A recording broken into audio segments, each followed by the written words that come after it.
June 6, 2013, my son lost his life to ignorance and a mindset.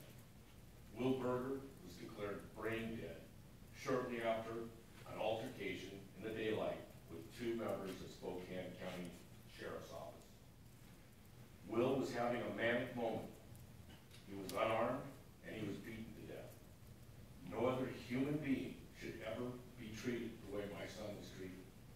No other family should have to endure the grief that my family has endured, simply because the vast majority of law enforcement officers in the state of Washington are untrained in crisis intervention.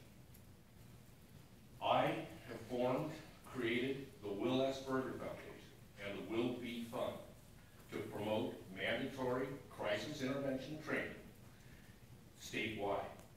It is time for the people and the communities in the state of Washington to open their eyes and grasp the obvious, and then open their hearts and minds and embrace mental illness.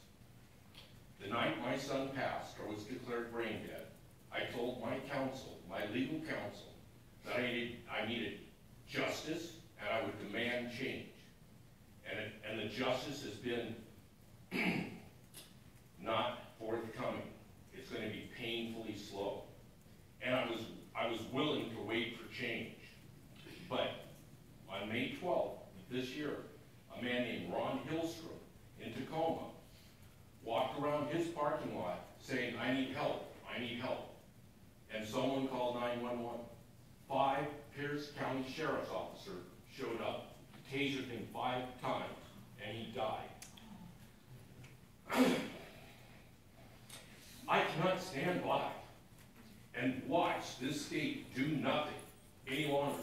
Doug Ostling lost his life to the same kind of ignorance and also mindset in Bainbridge Island in 2010. Another Seattle man in 2010, a homeless man had lost his life. That brought rise to legislation that would have demanded 40 hours of crisis intervention training for all law enforcement officers in the state of Washington. That bill has not moved. It has been watered down and is locked in committee.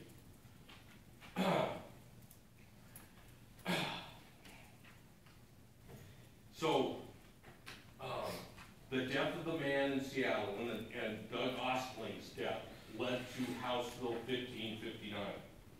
I would like to take up the cause and get the original document back in its original form.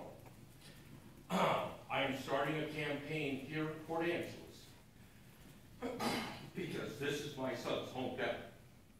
Tomorrow morning, excuse me, tomorrow morning I'm getting on a bicycle and I'm riding to every county and every county seat in the state and asking for every municipality, every entity to fill out a crisis intervention readiness assessment, which just means, so do we have people on our police force that have crisis intervention training? Do we have resources in our community that can come together and we can make a crisis intervention team? People having mental illnesses or mental moments do not deserve to be jailed. They are not criminals.